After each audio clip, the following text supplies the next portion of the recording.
సుమన్ గురు education YouTube ఛానల్కి స్వాగతం. Dear friends,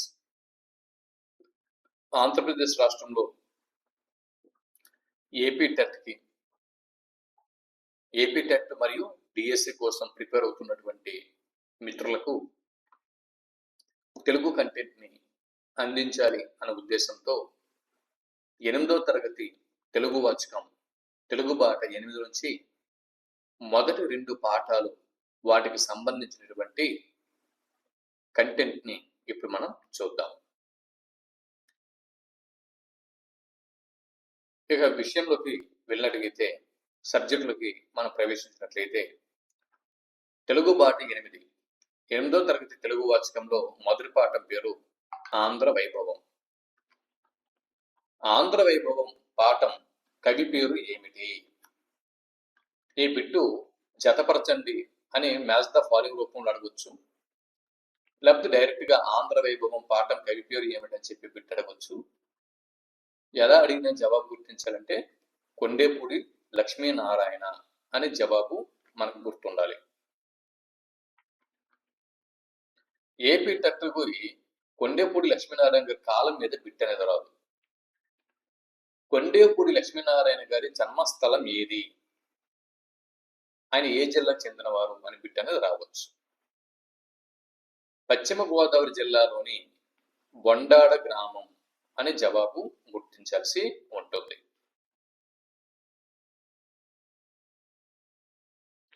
Kondepudi Lakshminarayana గారు 2 గేయ సంపుటాలను వెలువరించారు.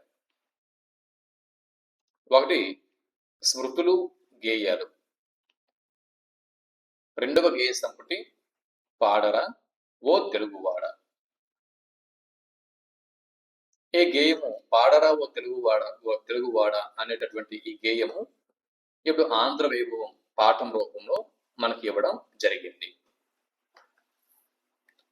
ఈ 2 కూడా గేయ సంపుటాలే కదా, కాబట్టి ఆంధ్ర వైభవం పాఠం ఏ సాహిత్య ప్రక్రియకి చెందుతుంది అని ఒకవేళ బిట్టు వస్తే సింపుల్ గా గేయం అని జవాబు గుర్తించేస్తారు.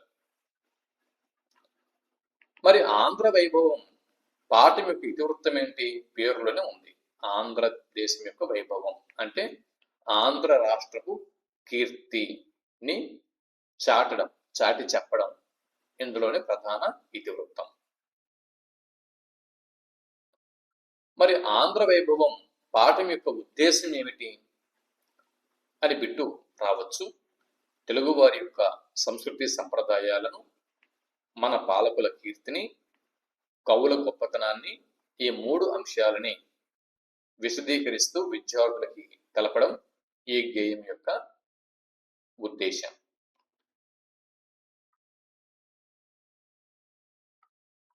తెలుగు ధనము వంటి తీయదనము లేదు, తెలుగు కవుల వంటి గనులు లేదు, తెలుగు తల్లి సాధుజన కల్పవల్లి అని పలికిన వారు ఎవరు అని బిట్టు వస్తే కరుణశ్రీ జంధ్యాల పాపయ్య శాస్త్రి గారు అని జవాబు గుర్తించాల్సి ఉంటుంది.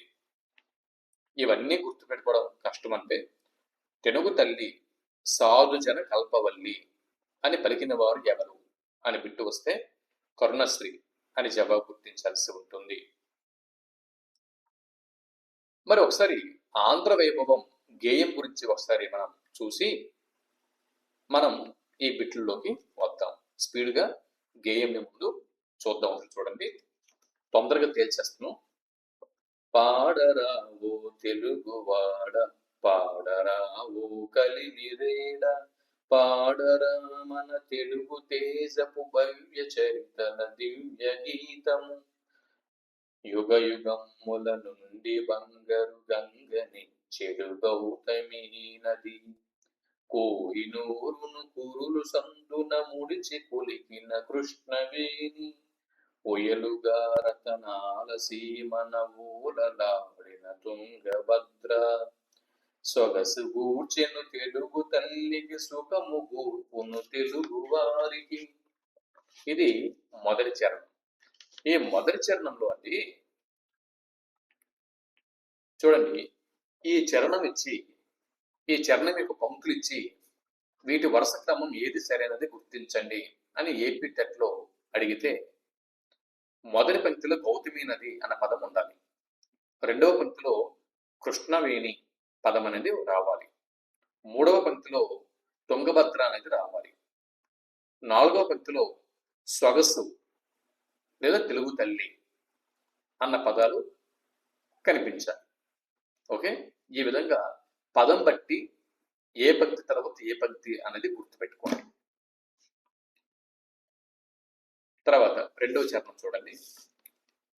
పాడుచును మన తెలుగు జోదుల ప్రతిభ చాటిన వీరగాథలు, ఆడుచును మన తెలుగు జెండా పరువు నిలిపిన మేలి ఘటనలు, పాడి పంటలు పొంగి పొరలచు దండిగా మన దేశముండగా, సాగిపోదము తెలుగు చరితను వెలుగు జాడల వేగమనమిక. ఇది రెండవ చరణం. ఈ చరణంలో మొదటి పంక్తిలో తెలుగు జోడులు అనేది కనిపించాలి. తెలుగు జోడులు అన్న పదం ఉన్న పంక్తి మొదటి పంక్తి. తెలుగు జంట అన్న పదం కనిపిస్తే అది రెండవ పంక్తి. పాడి పంటలు అన్న పదం కనిపిస్తే అది మూడవ పంక్తి. ఓకే, తెలుగు అది వెలుగు జాడలు అన్న పదం కనిపిస్తే అది నాలుగవ పంక్తి. ఈ విధంగా పదం బట్టి ఏ పదము ఏ పంక్తిలో వస్తుందో గుర్తుపెట్టుకుంటే ఏపీటెట్లో ఇలాంటివి జంబ్లింగ్లు ఇచ్చి ఏ పంక్తి తర్వాత ఏ పంక్తితో సరిగ్గా గుర్తించండి అనే ప్రశ్న అడిగితే జవాబు గుర్తించడానికి సులువుగా ఉంటుంది. మూడవ చరణం చూద్దాం. కథన రంగము నందు మెరసిన కాకతీయుల ఖడ్గతేజము, వదరు శత్రువు నెదిరిపోరిన వనిత రుద్రమయుద్ధ పటిమ, పదమ సింగము పగిది నురికిన బాలచంద్రుని బాహుదర్పము, పొంగజేయద మేని రక్తం ఉప్పొంగజేయద నీదు హృదయం. ఈ పద్యంలో కాకతీయులు అన్న పదం మొదటి పంక్తిలో రావాలి. రుద్రమదేవి అన్న పదం రెండవ పంక్తిలో రావాలి. బాలచంద్రుడు అన్న పదం మూడవ పంక్తిలో రావాలి. మేని రక్తం అన్న పదము నాలుగవ పంక్తిలో రావాలి. ఈ విధంగా పదం బట్టి పదాన్ని అనుసరించి ఏ పంక్తి తర్వాత ఏ పంక్తి అనేది గుర్తుపెట్టుకుంటే చాలు. నాలుగో చరణం చూద్దాం. చరణం 4. తెలుగు పలుకులు తేనెలులికెను తిక్క నాయుని కవితలోన, రాలు కరిగే త్యాగరాయని రాగసుధలో మునిగి తెనుగు, సొంపు గూర్చెను తెలుగు తల్లికి హంపి నగరపు శిల్ప సంపద, భరతనాట్యపు భంగిమల్లో పల్లవించెను తెలుగు పరువం. ఇది 4వ చరణం. ఈ 4వ చరణంలో తిక్కన మొదటి పంక్తిలో రావాలి. రెండవ పంక్తిలో త్యాగయ్య పేరు రావాలి. మూడవ పంక్తిలో హంపి నగరపు శిల్ప సంపద ఉండాలి. చివరి పంక్తిలో భరతనాట్యపు భంగిమలు అనేది ఉండాలి. ఈ విధంగా మొదటి పంక్తిలో తిక్కన, రెండవ పంక్తిలో త్యాగయ్య, మూడవ పంక్తిలో హంపి శిల్ప సంపద, చివరి పంక్తిలో భరతనాట్యం. పదాన్ని బట్టి పంక్తులు గుర్తుపెట్టుకోండి. ఇకపోతే 5వ చరణం. తెలుగు జాతికి నూతన సంస్కృతి తీర్చిదిద్దిన కందుకూరి, తెలుగు భాషను ప్రజల భాషగా చేయపూరిన నిలుగు పిలుగు, దేశమంటే మనుజులేనని చాటి చెప్పిన అపారాయుడు, తెలుగు తల్లి నోము పంటగ తేజరిల్లిన దివ్యతారు. ఇందులో కందుకూరి మొదటి పంక్తిలో రావాలి. రెండవ పంక్తిలో గిడుగువారు రావాలి. మూడవ పంక్తిలో గురజాడ అప్పారావు పేరు రావాలి. ఓకే, ఇక చివరికి దివ్యతారలు అనేది చివరి పంక్తిలో కనిపించాలి. ఇది వరుస క్రమం. 6వ చరణం. కలవు గనులు నదులు జలములు పసిడి పంటలు వెళ్ళి విరియ, సిరియ సంపద వెళ్ళి విరిసెడి స్వర్గ తుల్యము చేసి కుండము, 6 కోటుల తెలుగు బిడ్డల ముక్త కంఠములొక్క పెట్టున, జయము జయమని తెలుగు తల్లికి విజయ గీతి కలాలపించగా. ఇది చివరి చరణం. ఇందులో మొదటి పంక్తిలో గనులు, నదులు అన్న పదాలు మొదటి పంక్తిలో వస్తాయి. సిరి సంపదలు రెండవ పంక్తిలో వస్తాయి. 6 కోట్ల తెలుగు బిడ్డలు ఈ పదం మూడవ పంక్తిలో వస్తుంది. జయము జయము అన్నది చివరి పంక్తిలో వస్తుంది. ఈ విధంగా పదాలను బట్టి ఏ పంక్తి తర్వాత ఏ పంక్తి అనేది గుర్తుపెట్టుకుంటే ఏపీ టెట్లో వీటిని ఇచ్చి పంక్తుల యొక్క వరుస క్రమం ఏది సరైనది అని జవాబు అడిగితే ఈజీగా జవాబు మీరు గుర్తించగలరు. సో గేమ్ అయింది కదా. ఇప్పుడు కంటెంట్లోకి వచ్చేద్దాం. కోహినూరు వజ్ర చూడండి, ఆంధ్ర వైభవం పాఠంలో గౌతమి నది అంటే గోదావరి నది. మరి కోహినూరు వజ్రాన్ని కురులలో నిలుపుకున్న వారు ఎవరు? జవాబు కృష్ణానది. రాయలసీమని రత్నాల సీమగా మార్చిన వారు ఎవరు? ఈ పుట్టి వస్తే తుంగభద్రా నది అని జవాబు గుర్తించాల్సి ఉంటుంది. ఆంధ్ర వైభవం పాఠంలో ప్రస్తావించబడ్డ పాలకులు ఎవరు అని బిట్టు వస్తే కాకతీయులు, రుద్రమదేవి, బాలచంద్రుడు. మరి తన కవిత్వంతో తేనెలను ఒలికించిన తెలుగు కవి ఎవరు? తిక్కన. సరైనటువంటి జవాబు. రాళ్లను కరిగించగల సంగీతం ఎవరి కృతుల్లో ఉన్నది? జవాబు త్యాగయ్య కృతుల్లో. సరైనటువంటి జవాబు. ఆంధ్ర వైభవం పాఠం ప్రకారం రాళ్లను కరిగించగల సంగీతం ఎవరి కృతుల్లో ఉన్నది? జవాబు త్యాగయ్య కృతుల్లో. తెలుగు తల్లికి సొగసులద్దిన శిల్ప సంపద ఏది అంటే హంపి శిల్ప సంపద అని జవాబు గుర్తించాల్సి ఉంటుంది. తెలుగు పర్వంను ఇనుబడింప చేసిన నాట్యం ఏది అని బిట్టు వస్తే భరతనాట్యం అని జవాబు గుర్తించాల్సి ఉంటుంది.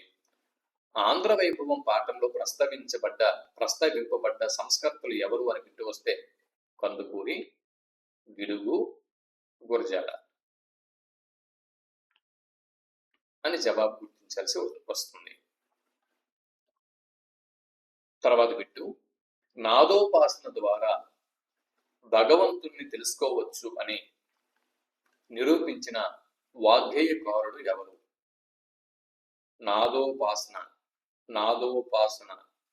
నాదోపాసన ద్వారా భగవంతుణ్ణి తెలుసుకోవచ్చు అని పేర్కొన్న వాగ్గేయకారుడు త్యాగయ్య. బాల్య వివాహాలను వ్యతిరేకించి వితంతు పునర్వివాహాలను గావించిన వారు క్రింది వారిలో ఎవరు? జవాబు కందుకూరి వీరేశలింగం పంతులు. సవర భాషకు లిపి, నిఘంటువు చేకూర్చిన వారు ఎవరు అని బిట్టు వస్తే గిడుగు రామ్మూర్తి పంతులు అని జవాబు గుర్తించాల్సి ఉంటుంది. కన్యాశుల్కం మరియు బాల్య వివాహాలను నిరసించిన వారు ఎవరు అని బిట్టు వస్తే గురజాడ అప్పారావు గారు అని జవాబు గుర్తించాల్సి ఉంటుంది. కవి తెలుగు వైభవంని ఎలా గానం చేయమన్నారు? జవాబు ముక్త కంఠంతో తెలుగు తల్లికి జయము జయము పలుకుతూ తెలుగు వైభవంను గానం చేయమన్నారు కవి. గానము ప్రధానంగా ఉండే సాహిత్య ప్రక్రియ కిందుబాటులో ఏది అంటే గేయం అని జవాబు గుర్తించాల్సి ఉంటుంది. మాత్ర ఛందస్సుతో పాడటానికి అనుకూలంగా ఉండే సాహిత్య ప్రక్రియ ఏది? మాత్రా ఛందస్సుతో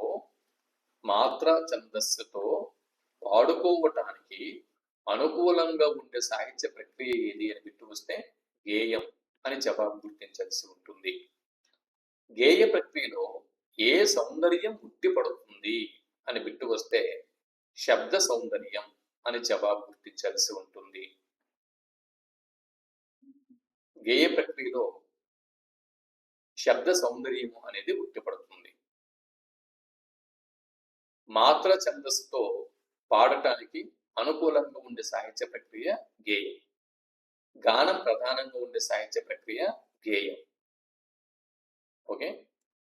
ఇకపోతే వాన, సంవత్సరం అనే నానార్థాలు వచ్చే పదం ఏది?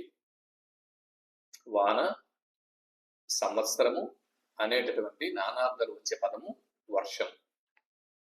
భూమి మరియు వెల, భూమి మరియు వెల అనేటటువంటి నానార్థాలు ఇచ్చే పదం కింది వాటిలో ఏది అని బిట్టు వస్తే ధర అని జవాబు గుర్తించాల్సి ఉంటుంది. సమయం, నలుపు అనే నానార్థాలని ఇచ్చే పదం క్రింది వాటిలో ఏది అని బిట్టు వస్తే కాలము అనే జవాబు గుర్తించాల్సి ఉంటుంది. దిశ, శరణు అనే నానార్థాలని ఇచ్చే పదం క్రింది వాటిలో ఏది అని బిట్టు వస్తే దిక్కు అనే జవాబు గుర్తించాల్సి ఉంటుంది.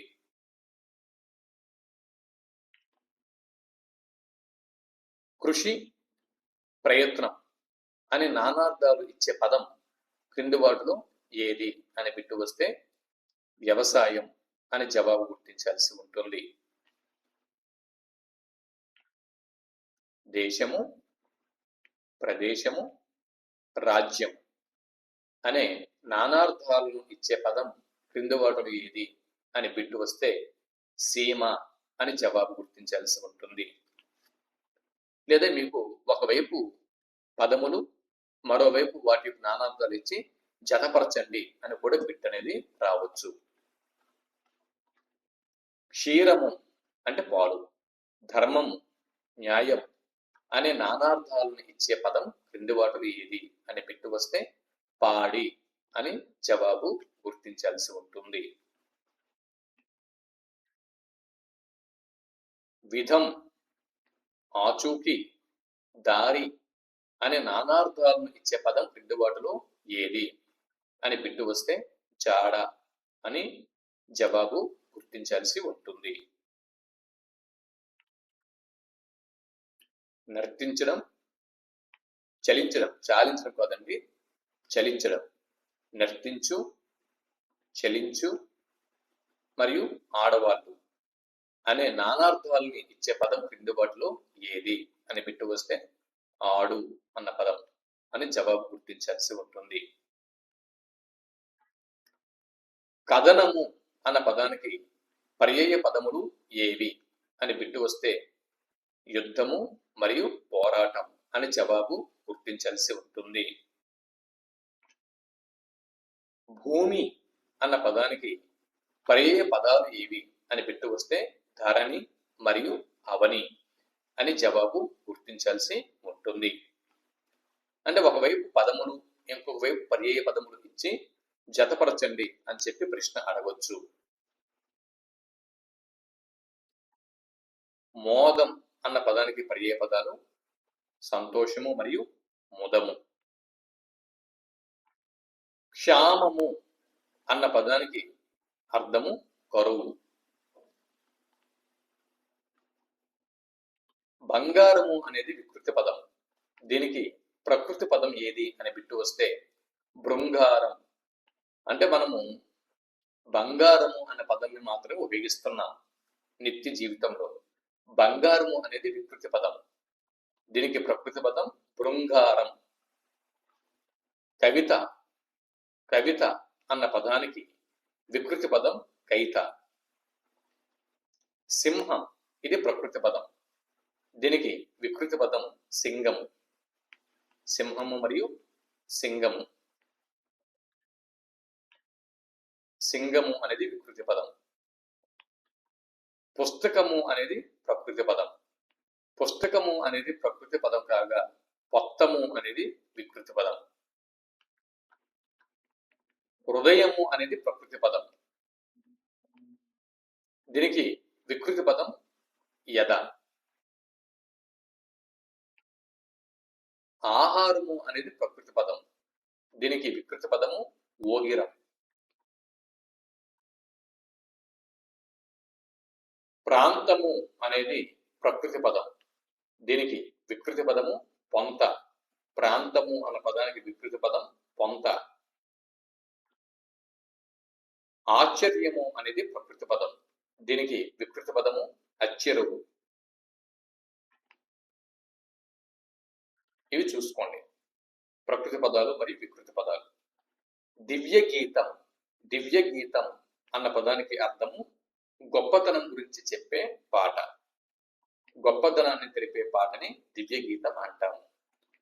తేజరిల్లడం, తేజరిల్లు అన్న పదానికి అర్థము ప్రకాశించడం, షైనింగ్ సరైనటువంటి జవాబు. క్వదమసింహము. క్వదమసింహము అన్న పదానికి అర్థము, క్వదమసింహము అనగా యవ్వనంలో ఉన్నటువంటి సింహం. ఖడ్గతేజము. ఖడ్గతేజము అంటే అర్థము కత్తుల కాంతి. ఖడ్గతేజము అన్న పదానికి అర్థము కత్తుల కాంతి. బాహుదర్పము. బాహుదర్పము అనగా భుజబలము అన్నది జవాబు. స్వర్గతుల్యము. స్వర్గతుల్యము అన్న పదానికి అర్థము తుల్యము అంటే సమానము, స్వర్గానికి సమానము అని అర్థము. యుద్ధ పటిమ. యుద్ధ పటిమ. పటిమ అంటే నేర్పు. యుద్ధ పటిమ అన్న పదానికి అర్థము యుద్ధంలో నేర్పు.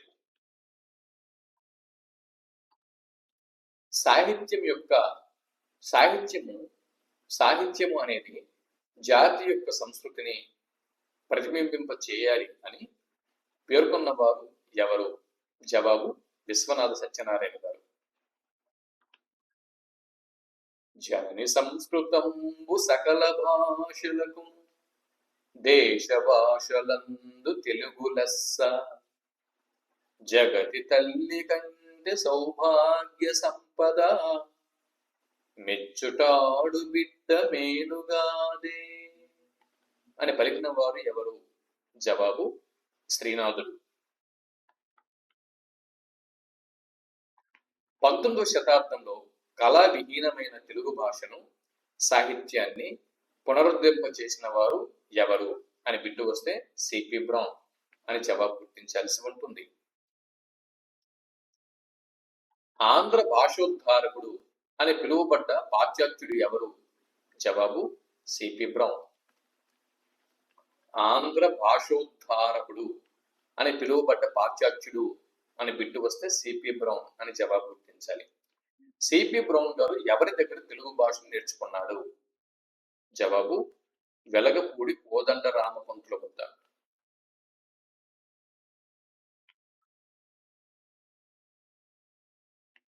సిపి బ్రౌన్ చొరవతో ప్రచురింపబడిన గ్రంథాలు ఏవి? జవాబు వ్యామన శతకం, వశు చరిత్ర, మను చరిత్ర, పల్నాటి వీర చరిత్ర, కళాపూర్ణోదయం, కైఫియత్తులు, బైబిల్. ఇక్కడతో మొదటి పాఠంకు సంబంధించిన బిట్లు పూర్తయ్యాయి. ఇప్పుడు రెండవ పాఠం మాతృభూమి. రెండవ పాఠం మాతృభూమి. మాతృభూమి పాఠం రచయిత్రి ఎవరు? జవాబు పవని నిర్మల ప్రభావతి గారు అని జవాబు గుర్తుపెట్టుకోండి. పాఠాలు వాటికి సంబంధించిన కవులు లేదా కవయిత్రులు, రచయితలు లేదా రచయిత్రులు జతపరచిన రూపంలో అడగచ్చు. కాబట్టి ఎలా అడిగినా కూడా జవాబు గుర్తించాలి. మాతృభూమి పాఠం రచయిత్రి పవని నిర్మల ప్రభావతి. కాలం అనేది అడగరు, కొంచెం చూసుకోండి 1933 నుంచి 2015 ఇది పవని నిర్మల ప్రభావతి గారి కాలం. మరి పవని నిర్మల ప్రభావతి గారు ఎక్కడ జన్మించారు? జన్మస్థలం మీద బిట్ రావడం ఛాన్స్ ఉంది. ఒంగోలు. ఒంగోలు ఎక్కడుంది? ఏ జిల్లాలో ఉంది? ప్రకాశం జిల్లా. ప్రకాశం జిల్లాలోని Ongole. Note this point. Pavani Nirmala Prabhavati గారి తల్లిదండ్రుల మీద బిట్ రావచ్చు. సరస్వతమ్మ తల్లి, తండ్రి పేరు వెంకట నరసింహారావు. తల్లిదండ్రులు చూసుకోండి. అనాథ అనే కథా సంపుటిని, అనాథ అన్న కథా సంపుటిని ఎవరు వెలువరించారు అని బిట్టు వస్తే పవని నిర్మల ప్రభావతి అని జవాబు గుర్తించాల్సి ఉంటుంది. ఎదలో ముళ్ళు అనే కథా సంపుటిని ఎవరు రచించారు? ఈ రచనలు ఎలా గుర్తుపెట్టుకోవాలి? దీనికి నేను క్లూ ఇస్తాను, చూస్తూ ఉండండి. ఎదలో ముళ్ళు అనే కథా సంపుటిని ఎవరు రచించారు? జవాబు పవని నిర్మల ప్రభావతి. స్త్రీ మరియు నాగరికత నవ్వుతోంది అనేటటువంటి ఈ రెండు కథా సంపుటాలను ఎవరు రచించారు? పవని నిర్మల, ప్రభావతి. వీటిని ఎలా గుర్తుపెట్టుకోవాలి? చూడండి, అనాథ పిల్లలకి మనస్సులో ఒక బాధ అనేది ఉంటుంది. ఆ మనస్సులో బాధనే ఎదలో ముందు అని చెప్పి అనొచ్చు. అనాథ పిల్లలు ఎవరైతే ఉంటారో వాళ్ళకి అమ్మ, నాన్న లేరు కదా, ఆ మనసులో ఆ బాధ అనేది ఉంటుంది కదా. తోటి పిల్లల్ని చూసినప్పుడు, వాళ్ళ పేరెంట్స్ ని చూసినప్పుడు అనాథ పిల్లలకి ఆ బాధ అనేది ఉంటుంది కదా. కాబట్టి ఇక్కడ అనాథ అనేటటువంటి కథా సంపుటిని ఎవరు రచించారు? చూడండి, అనాథ పిల్లలకి ఎదలో ఒక చింత అనేది ఉంటుంది. అదే ఎదలో ముందు. అనాథ పిల్లలకి ఎదలో ముందు ఒకటి ఉంటుంది. ఆ అనాథ పిల్లవాడికి ఎదలో ముందు తొలగిపోవాలంటే తనకి ఒక స్త్రీ అనేది జత అవ్వాలి, అంటే పెళ్లి చేయాలి. ఒక భార్య ఫ్రెండ్గా తోడు దొరకాలి. అనాథ పిల్లవాడికి ఎదలో ముందు పోవాలంటే ఒక స్త్రీ భార్యగా దొరికితే ఆ అనాథ పిల్లవాడు నాగరికుడిగా మారి తన జీవితంలో నవ్వులు పోస్తాయి అని గుర్తుపెట్టుకోండి. ఇలా పెట్టుకుంటే మీరు పవని నిర్మల, ప్రభావతి గారి కథా సంపుటాన్ని గుర్తుపెట్టుకోగలరు. మళ్ళీ చూడండి, అనాథ పిల్లవాడు వాడి ఎదలో ముందు పోవాలి అంటే, తొలగిపోవాలి అంటే ఒక స్త్రీనిచ్చి వివాహం చెయ్యాలి. అప్పుడు తాను అనాథ అన్న ఫీలింగ్ ని పోగొట్టుకుని నాగరికుడు అయ్యి నవ్వుతూ జీవితాన్ని ఆస్వాదిస్తాడు, నవ్వుతూ బతుకుతాడు అని గుర్తుపెట్టుకోండి. ఇకపోతే ఉదయ కిరణాలు అనేది ఎవరు రచించారు? పవని నిర్మల, ప్రభావతి గారు రచించారు. ఇది ఏమిటి? ఇది ఏ సాహిత్య ప్రక్రియకి చెందుతుంది? నవల అనే సాహిత్య ప్రక్రియకి చెందుతుంది. శాపగ్రస్తులు అనేది ఏ సాహిత్య ప్రక్రియకి చెందుతుంది? నవలా సాహిత్య ప్రక్రియకి చెందుతుంది. ఎవరు రచించారు? పవని నిర్మల, ప్రభావతి. సరైనటువంటి జవాబు. రాలిన పూలు ఇది ఏ సాహిత్య ప్రక్రియ చెందుతుంది? ఇది ఎటువంటి రచన? జవాబు నవల. ఎవరు రచించారు? పవని నిర్మల, ప్రభావతి గారు రచించారు. ఓకే. మరి మాస్టారు, కథా సంపుటాల్ని ఇందాక మీరు చెప్పారు కదా, మరి ఇప్పుడు నవలల్ని మేము ఎలా గుర్తుపెట్టుకోవాలి అన్నది మీ సందేహం. దానికి నేను ఇక్కడ చిన్న ట్రిక్ అనేది ఇస్తాను, గుర్తుపెట్టుకోండి. ఉదయాన్నే సూర్యుని కిరణాలు పడతాయి కదా, ఉదయ కిరణాలు టైంలో పువ్వులు వికసిస్తాయి, అవునా? ఉదయపు కిరణాలు తగలగానే పువ్వులు వికసిస్తాయి. ఉదయ కిరణాల వల్ల పువ్వులు వికసిస్తాయి. కానీ ఆ పువ్వులకి ఒక శాపం అనేది ఉంది. పువ్వులు అనేవి శాపగ్రస్తులు. ఆ పువ్వులు ఏంట శాపం అంటే, ఉదయం సూర్యోదయంతో వికసించినటువంటి ఆ పువ్వులు సూర్యాస్తమయానికి రాలిపోతాయి. రాలిన పూలుగా మారిపోతాయి. వాడిపోయి రాలిన పూలుగా మారిపోతాయి. అలా గుర్తుపెట్టుకోండి. ఉదయ కిరణాలతో వికసించిన పువ్వులు వాటి యొక్క శాపగ్రస్తం వల్ల అవి సాయంత్రానికి రాలిన పూలుగా మారిపోతాయి అని గుర్తుపెట్టుకోండి. ఇది కథా సంపుటాలు మరియు నవలలు. పవని నిర్మల, ప్రభావతి గారు మొత్తం 7 కథా సంపుటాల్ని వెలువరించారు. 17 నవలల్ని రచించారు. 7, 17 సింపుల్. 7, 17 అంటే 7 ముందు 1 పెట్టి 7 రాసినవి. 7, 1, 7. మాతృభూమి పాఠం ఎందులో నుంచి గ్రహింపబడినది? మాతృభూమి పాఠంని ఎందులో నుంచి తీసుకున్నారు అంటే, పవని నిర్మల, ప్రభావతి గారి కథానిలయం నుంచి అని జవాబు గుర్తించాల్సి ఉంటుంది. మాతృభూమి పాఠం ఎందులో నుంచి గ్రహింపబడినది? ఈ బిడ్డ గనక ఏపీ టెట్లో వస్తే కథానిలయం, పవన నిర్మల ప్రభావిత గారి కథానిలయం నుంచి గ్రహింపబడినది అని జవాబు గుర్తించాల్సి ఉంటుంది. మాతృభూమి పాఠం ఉద్దేశం ఏమిటి? ఉద్దేశం మీద బిట్టు వస్తే విద్యార్థులు సైనికుల సేవలను గుర్తించి స్ఫూర్తిని పొందాలి అన్నదే ఈ పాఠంలోని ముఖ్య ఉద్దేశం. సైనికుల సేవలను గుర్తించి స్ఫూర్తిని పొందాలి. ఏమిట్రా నువ్వు అంటున్నది సుధీర్ అని పలికిన వారు ఎవరు? సుధీర్ వాళ్ళ అమ్మగారు పద్మజ. ఈ పాఠం నుంచి పాత్రల మీద బిట్లు రావడానికి ఛాన్సెస్ అనేవి ఉన్నాయి. మాతృభూమి అన్న పాఠంలో పాత్రల్ని గుర్తుపెట్టుకోండి. సుధీర్ వాళ్ళ అమ్మగారు పద్మజ. రేపు ఒక కలెక్టర్ ఆఫీస్ దగ్గర సైన్యంలో చేరదలుచుకున్న యువకులను ఎంపిక చేసుకుంటారటమ్మా, నేను సైన్యంలో చేరుతాను అన్నవారు ఎవరు అని బిట్టు వస్తే సుధీర్ అని జవాబు గుర్తించాల్సి ఉంటుంది. ఇప్పుడు తమాషాలు కాదమ్మా, రేపు పట్నం వెళ్ళి సైన్యంలో చేరుతాను, తాటి చెట్టు మళ్ళీ ఎంత పొడుగు పెరిగాను. ఈ వాక్యాలు ఎవరు పలుకుతున్నారు అని బిట్టు వస్తే సుధీర్ అని జవాబు గుర్తించాల్సి ఉంటుంది. సుధీర్ వాళ్ళ నాన్నగారి పేరు రాజారావు. ఇప్పుడు చూడండి, మాతృభూమి అన్నటువంటి ఈ పాఠంలోని పాత్రలు సుధీర్ వాళ్ళ అమ్మగారు పద్మజ, నాన్నగారి పేరు రాజారావు పద్మజాల కుమారుడు, ఏకైక కుమారుడు సుధీర్. ఈనాటికి సమాజంలో కొంతమందికి దేశభక్తి, ధైర్యం, సాహసం లేవు, సమాజ అభివృద్ధి కాంక్ష కూడా లేదు అని పలికిన వారు ఎవరు? జవాబు సుధీర్.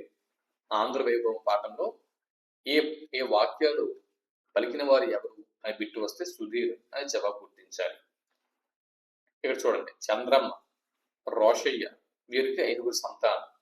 వీరిలో పెద్ద కుమారుడు వీర. ఇప్పుడు చెప్పండి, ఇక్కడ మాతృభూమి అన్నటువంటి ఈ పాఠంలోని పాత్రలు సుధీర్ వాళ్ళ అమ్మ పేరు పద్మజ, వాళ్ళ నాన్నగారి పేరు రాజారావు. తర్వాత వీర వాళ్ళ అమ్మగారి పేరు చంద్రమ్మ, నాన్నగారి పేరు రోషయ్య. ఈ పాత్రల పేర్లను గుర్తుపెట్టుకోండి. నేను రేపు సైన్యంలో చేరిపోతానమ్మా, మంచి జీతాలు ఇస్తారట అని పలికిన వారు ఎవరు అని బిట్టు వస్తే వీర అదే వీరారావు మన గడ్డ మీద పుట్టిన బిడ్డ అని వీరాని కొనియాడిన వారు ఎవరు అని బిట్టు వస్తే పద్మజ. మాతృభూమి పాఠం ఏ ప్రక్రియకి చెందుతుంది అని బిట్టు వస్తే కథానిక ప్రక్రియకి చెందుతుంది. నేడు పర్యాయ పదాలుగా వాడబడుతున్న పదాలేవి? కథ మరియు కథానిక పదాలు. వ్యక్తి జీవితంలో ఒక ముఖ్య సన్నివేశాన్ని, సంఘటనల మధ్య సంబంధాన్ని కళాత్మకంగా చిత్రించున్నది జవాబు కథానిక. బిట్టు మీకు రావచ్చు ఏపీ టెట్లో. వ్యక్తి జీవితంలో ఒక ముఖ్య సన్నివేశాన్ని, సంఘటనల మధ్య సంబంధాన్ని కళాత్మకంగా చిత్రించున్నది క్రింది వాటిలో ఏది అని బిట్టు వస్తే కథానిక అని జవాబు గుర్తించాల్సి ఉంటుంది. మరి కథానిక యొక్క ముఖ్యమైన లక్ష్యం ఏమిటి అని బిట్టు వస్తే క్లుప్తత అని జవాబు గుర్తించాల్సి ఉంటుంది. ఇది ముఖ్యమైనటువంటి బిట్టు. చెప్పదలుచుకున్న, ఇది అక్షర దోషం పడింది, కరెక్ట్ చేసుకోండి. చెప్పదలుచుకున్న విషయం పాఠకుల హృదయాలకు హత్తుకునేలా చెప్పేది కథానిక. కథానిక ప్రక్రియలోని ముఖ్యమైన భాగాలు ఇది కూడా గుర్తుపెట్టుకోండి, ఇది కూడా గుర్తుపెట్టుకోవాల్సి ఉంటుంది. ముఖ్యమైన భాగాలు పాత్రలు, నేపథ్యం, కథనం, జీవిత వాస్తవిక చిత్రణ మరియు కంఠస్వరం కూడా యాడ్ చేసుకోండి. ఆ తల్లి కన్నబిడ్డ రాష్ట్రానికి మణిపూస అని వీరాను కొనియాడిన వారు ఎవరు? పద్మజ. చదువుకున్న యువకులు చైతన్యంతో దేశం కోసం పాటుపడాలి అని పలికిన వారు ఎవరు? జవాబు రోషయ్య తన భార్య చంద్రమ్మతో వీరాను ఉద్దేశించి పలుకుతాడు. భారత సైన్యాధికారిగా భారత సాయుధ దళాల మొదటి చీఫ్ ఆఫ్ డిఫెన్స్ స్టాఫ్ గా పనిచేసిన సైనిక వీరుడు ఎవరు? జీకే బిట్ అండి. బిపిన్ రావత్. పూర్తి పేరు లక్ష్మణ్ సింగ్ రావత్. ఇది జీకే బిట్. ఏ బిట్ అంటే అవసరం లేదు. అమరులు అనగా అర్థం దేవతలు, స్వర్గస్థులు, మరణం లేనివారు అని అర్థాలు. మరి వాత్సల్యం అన్న పదానికి అర్థం ఏమిటి అని బిట్టు అడిగితే ఆప్యాయత. జనని, మొదటిది అనే నానార్థాలు వచ్చే పదం క్రిందుబాటులో ఏది అని బిట్టు అడిగితే తల్లి అని జవాబు గుర్తిస్తారు. కోరిక, దిక్కు అనే నానార్థాలు వచ్చే పదం క్రిందుబాటులో ఏది అని బిట్టు వస్తే ఆశ అని జవాబు గుర్తిస్తారు. కాలము, ప్రతిజ్ఞ అనే నానార్థాలు వచ్చే పదం ఏది? జవాబు సమయం. నామము, కీర్తి అనే నానార్థాలు వచ్చే పదం క్రిందుబాటులో ఏది అని బిట్టు వస్తే పేరు అని జవాబు గుర్తిస్తారు. తర్వాత నిద్ర అనేది ప్రకృతి పదం. దీనికి వికృతి పదం నిదుర. వృద్ధత అనేది ప్రకృతి పదం. దీనికి వికృతి పదం పత్తనం. కుమారుడు అనేది ప్రకృతి పదం. దీనికి వికృతి పదం కొమరుడు లేదా పొట్టెడు. కొమరుడు లేదా పొట్టెడు. దాని తర్వాత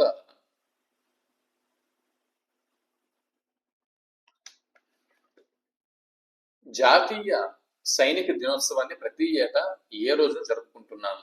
ఇది జీకే బిట్ అండి. ఏ బిట్ అంటే అవసరం లేదు. జనవరి 15వ తేదీన. ఏకపాత్ర అభినయం అంటే ఏమిటి? ఏకపాత్ర అభినయం అంటే మహనీయుని జీవితంలో జరిగిన పతాక సన్నివేశము, సంభాషణ, వీటిని పాత్రోచితంగా, ఇక్కడ తా వస్తుందండి, స్పెల్లింగ్ మిస్టేక్ చూసుకోండి. పాత్రోచితంగా ఒక్కరే అభినయించడాన్ని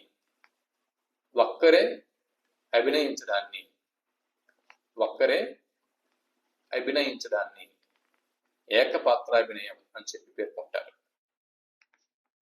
ఇదండి. ఇక్కడ మనం 2 పాఠాలు, మాతృభూమి మరియు దీంతో పాటు ఆంధ్ర వైభవం, ఈ 2 పాఠాలకు సంబంధించినటువంటి కంటెంట్ ని మనం ఈ వీడియోలో రివిజన్ చేయడం జరిగింది. దీని తర్వాత శతక సౌరభం 3వ పాఠం, 4వ పాఠం నా యాత్ర, ఈ 2 పాఠ్యాంశాలని దీని తర్వాత వీడియోలో మీ ముందుకు తీసుకొని వస్తున్నాను. అంతవరకు సెలవు. నమస్తే.